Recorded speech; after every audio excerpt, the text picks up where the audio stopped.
ពស់ធំ8ខែត្រូវបានឡានមកឲ្យកិនស្លាប់ឡើងធ្លាយចេញកូនមកមូលហេតុដែលធ្វើឲ្យគាត់ឡានបុកចឹងដោយសារតែគាត់បានមើលទូរស័ព្ទឯស្រីរបស់ប្តីគាត់នឹងបានផ្ញើវីដេអូដែលនាងបានដេកជាមួយនឹងប្តីគាត់អញ្ចឹងទៅធ្វើឲ្យបងស្រីម្នាក់ហ្នឹងគាត់ផ្លឹករហូតដើរទៅដល់កណ្ដាលផ្លូវបានឡានកិនស្លាប់នេះកាលឡើង2ឆ្នាំមុនគឺនៅតាមថ្ងៃ14កុម្ភៈឆ្នាំ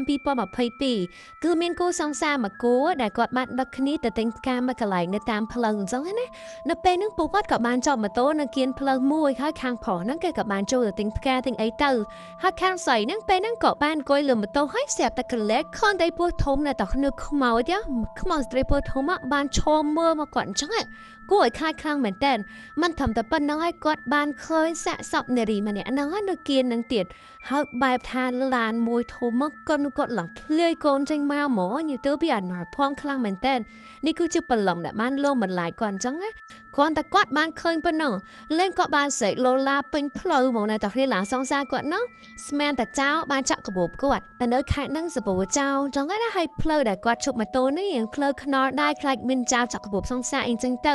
ចឹងទៅបងប្រុសម្នាក់ហ្នឹងបានសួរថាអូននឹងកាត់អីមែនកាត់អីមែនរបៀបចឹងណាហើយមកសេកម្នាក់ហ្នឹងក៏បាននិយាយថាអូនបានឃើញខ្មៅពស់ធំនៅនោះឈរក្បែរសាកសពទៀតដល់ពេលខាងប្រុសងាកទៅគឺមានឃើញអីទេអញ្ចឹងនៅពេលដែលអ៊ីម្ចាស់លក់ផ្កាកាឡាបានឃើញបែបហ្នឹងក៏បានហៅអូនស្រីម្នាក់ហ្នឹងនឹងសង្សារចូលទៅអង្គុយកន្លែងគាត់ហើយបាននិយាយរឿងប្រាប់ឧបការហ្នឹងបាននិយាយថាប្រហែលមួយរយៈធំមុនណាគឺមានស្ត្រីមានផ្ទៃពោះបានឈរមើលទូរស័ព្ទមកគៀនផ្លូវចឹងដល់ពេលមើលទៅគាត់បានដើរទៅកណ្ដាលផ្លូវអញ្ចឹងធ្វើឲ្យឡានមួយធំមែនតើបានបុកហើយកិនពីលើពោះគាត់ឡើងធ្លាយកូនញ៉ែចេញមកអញ្ចឹងទៅធ្វើឲ្យគាត់ហ្នឹងបានលងអ្នកដែលបានមកតាមផ្លូវនឹងព្រោះថាវិញ្ញាណគាត់នៅវិលវល់អញ្ចឹងណាគាត់បានចាប់ជាតិទេមូលហេតុនឹងដោយសារតែគាត់បានឃើញស្រីបានផ្ញើវីដេអូដែលខ្លួនដេកជាមួយនឹងប្តីរបស់គាត់ហ្នឹងផ្ញើឲ្យគាត់មើលអញ្ចឹងទៅធ្វើឲ្យបងស្រីម្នាក់ហ្នឹងគាត់លើថាវិញ្ញាណគាត់នៅវិលវល់តៃហោងនៅហ្នឹងបានបន្តនិយាយទៀតថាប្តីរបស់ស្ត្រីមានផ្ទៃពោះហ្នឹងគឺបានតាក់ទងនារីម្នាក់ទៀតកំឡុងពេលដែលគាត់កំពុងតែតាក់ទងជាមួយនឹងប្រពន្ធដើមគាត់បានតាក់ទងប្រពន្ធចុងម្នាក់ទៀតអញ្ចឹងនៅពេលដែលស្ត្រីមានផ្ទៃពោះស្លាប់ហ្នឹងប្រពន្ធចង់គឺចាប់ផ្ដើមមានកូនណែតោះនេះយល់ទេអញ្ចឹងទៅនៅពេលដែលប្រពន្ធចង់មានកូនប្រហែលជា 4-5 ខែ